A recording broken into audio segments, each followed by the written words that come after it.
Crônicas do Amanhecer, por Feijão, Centro Espírita Allan Kardec. Balneário Gaivota, 21 de fevereiro de 2018. Fóssil descoberto em Israel mostra que Homo sapiens saiu da África antes do que se pensava. Pesquisadores identificaram os restos mortais mais antigos já conhecidos de humanos fora da África. Novas datações de fósseis de Israel indicam que a nossa espécie Homo sapiens viveu fora da África por volta de 185 mil anos atrás, cerca de 80 mil anos mais cedo do que indicado pelas evidências anteriores. Os detalhes foram publicados na revista Science. Um dos pesquisadores que lideraram a descoberta, Israel Herskovits, falou para a BBC que a descoberta traz mudanças fundamentais no que se sabia da evolução humana recente. Nós temos que reescrever toda a história da evolução humana, não apenas da nossa própria espécie, mas também de outras espécies que viveram fora da África naquele período histórico, explica o pesquisador, que faz parte da Universidade de Tel Aviv. A descoberta modifica o patamar há muito tempo estabelecido de 130 mil anos para a presença de humanos modernos fora da África, afirma Chris Stringer, do Museu de História Natural de Londres, que participou do estudo. As novas datações apontam que podem ser descobertos Homo sapiens ainda mais antigos no Oeste Asiático. As novas evidências científicas levantam a possibilidade de que humanos modernos interagiram com outras espécies de humanos, já extintas, por dezenas de milhares de anos. A hipótese é compatível com recentes descobertas de restos mortais e estudos genéticos que indicam que pode ter ocorrido um êxodo partindo da África mais cedo do que se pensava. Os pesquisadores analisaram fragmentos de uma mandíbula com 8 dentes, encontrada na caverna Mislia, em Israel, em 2002. A mandíbula parecia ter pertencido a um humano moderno, e não a uma das outras espécies humanas. Mas foi apenas agora que um time de pesquisadores provou que a intuição dos arqueólogos estava correta.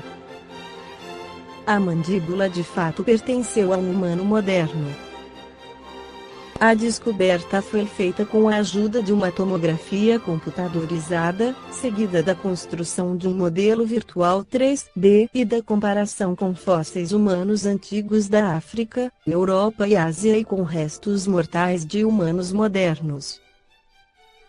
Também foi descoberto que o tecido abaixo da coroa dentária é o mesmo associado a humanos modernos.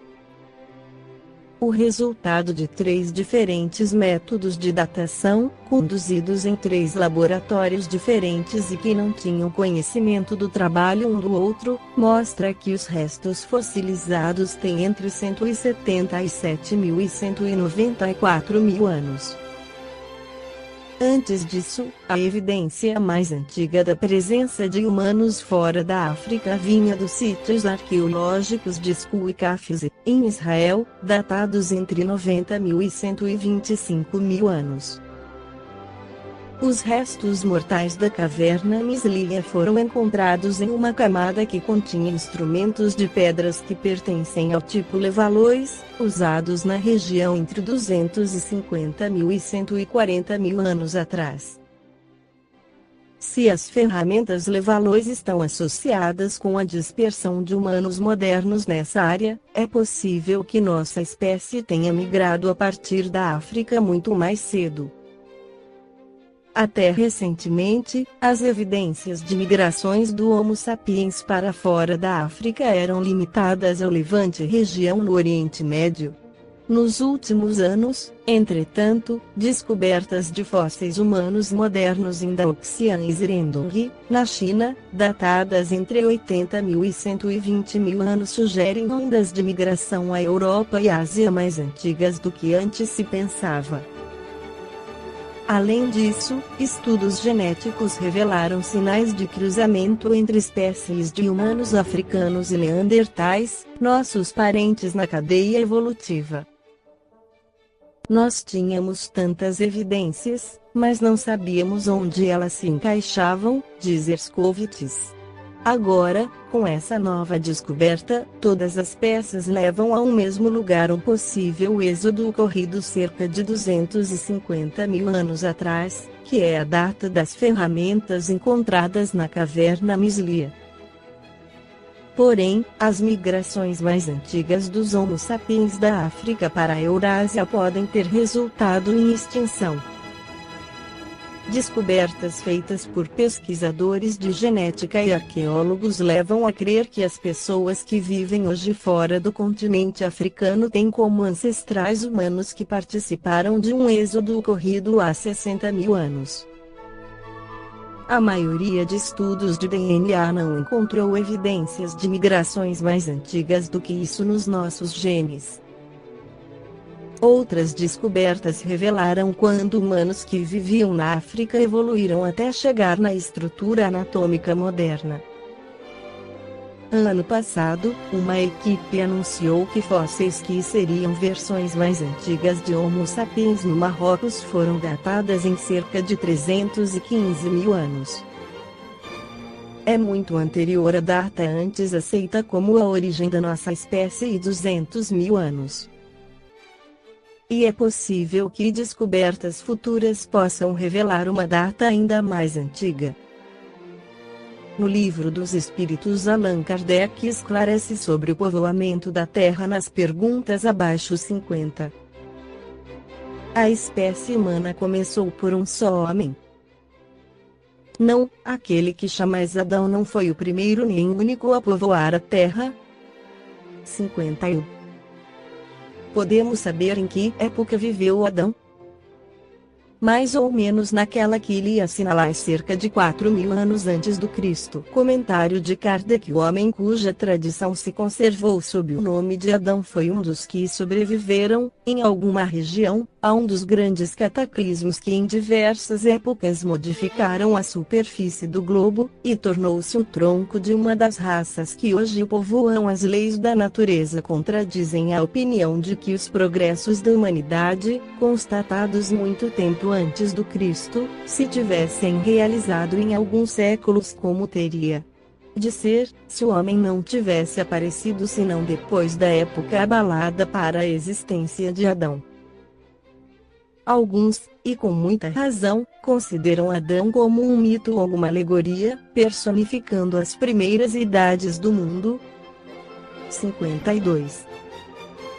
De onde vêm as diferenças físicas e morais que distinguem as variedades de raças humanas na Terra? Do clima da vida e dos hábitos. Dá-se o mesmo que se dana com duas crianças da mesma mãe, que, educadas uma longe da outra e de maneira diferente, não se assemelhassem em nada quanto à moral. 53. O homem apareceu em muitos pontos do globo. Sim, em diversas épocas, e essa é uma das causas da diversidade das raças. Depois, o homem se dispersou pelos diferentes climas, e aliando-se os de uma raça aos de outras, formaram-se novos tipos. 53. A essas diferenças representam espécies distintas?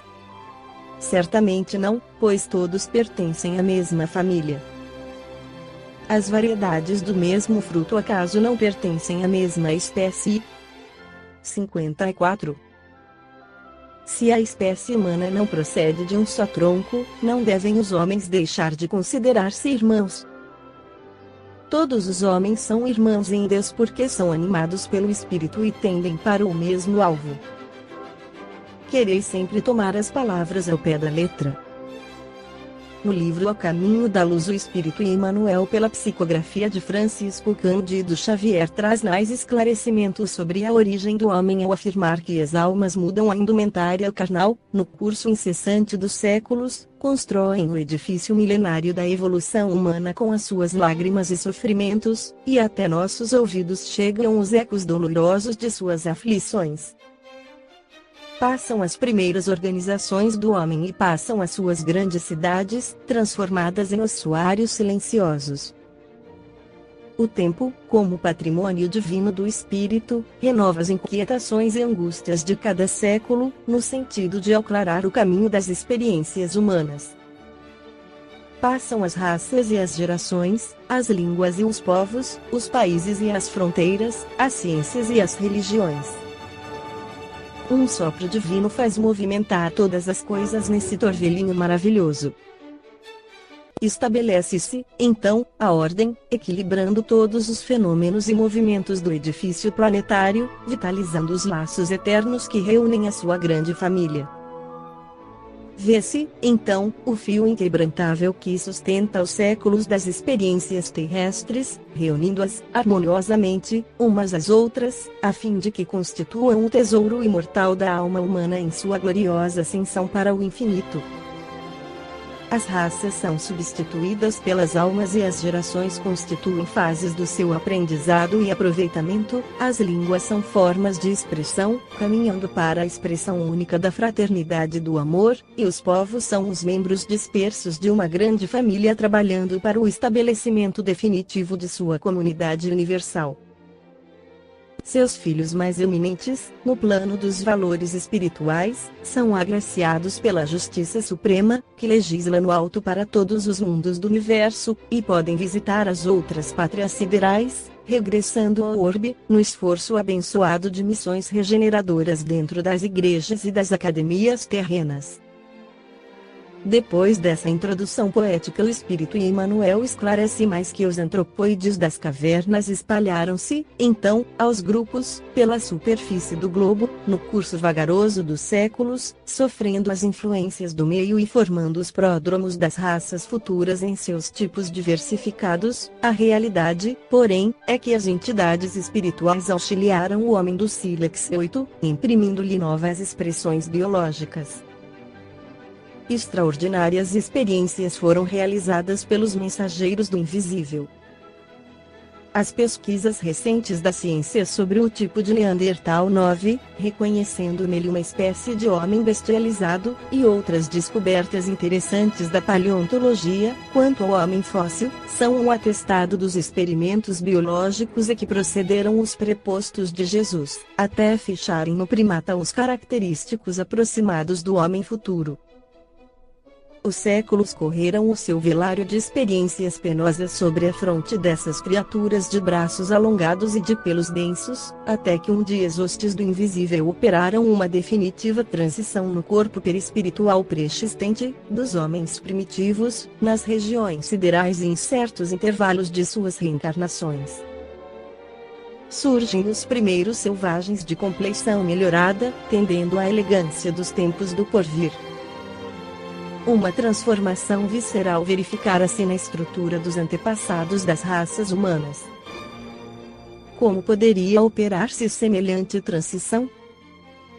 Perguntará o vosso critério científico. Muito naturalmente. Também as crianças têm os defeitos da infância corrigidos pelos pais, que as preparam em face da vida, sem que, na maioridade, elas se lembrem disso. Continua o Espírito Emmanuel, há muitos milênios, um dos orbes da capela, que guarda muitas afinidades com o globo terrestre, atingirá a culminância de um dos seus extraordinários ciclos evolutivos.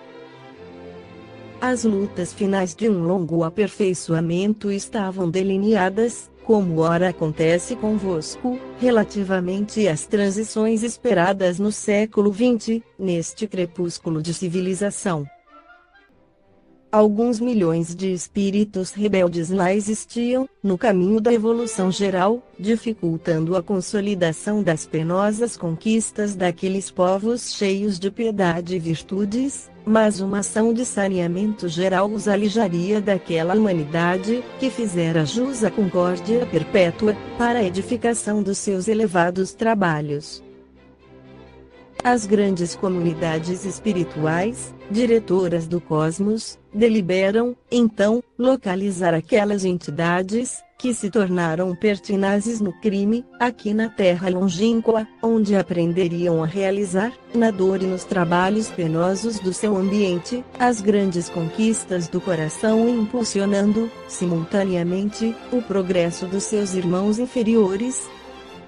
Com o auxílio desses espíritos degredados, naquelas eras remotíssimas, as falanges do Cristo operavam ainda as últimas experiências sobre os fluidos renovadores da vida, aperfeiçoando os caracteres biológicos das raças humanas. A natureza ainda era, para os trabalhadores da espiritualidade, um campo vasto de experiências infinitas, tanto assim que, se as observações do mendelismo X fossem transferidas àqueles milênios distantes, não se encontraria nenhuma equação definitiva nos seus estudos de biologia. A moderna genética não poderia fixar, como hoje, as expressões dos genes, porquanto, no laboratório das forças invisíveis, as células ainda sofriam longos processos de acrisolamento, imprimindo-se-lhes elementos de astralidade, consolidando-se-lhes as expressões definitivas, com vistas às organizações do porvir. Se a gênese do planeta se processara com a cooperação dos milênios, a gênese das raças humanas requeria a contribuição do tempo, até que se abandonasse a penosa e longa tarefa da sua fixação. Aquelas almas aflitas e atormentadas reencarnaram, proporcionalmente, nas regiões mais importantes, onde se haviam localizado as tribos e famílias primitivas, descendentes dos primatas, a que nos referimos ainda há pouco.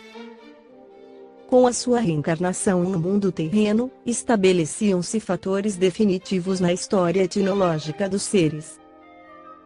Um grande acontecimento se verificara no planeta. É que, com essas entidades, nasceram no orbe os ascendentes das raças brancas.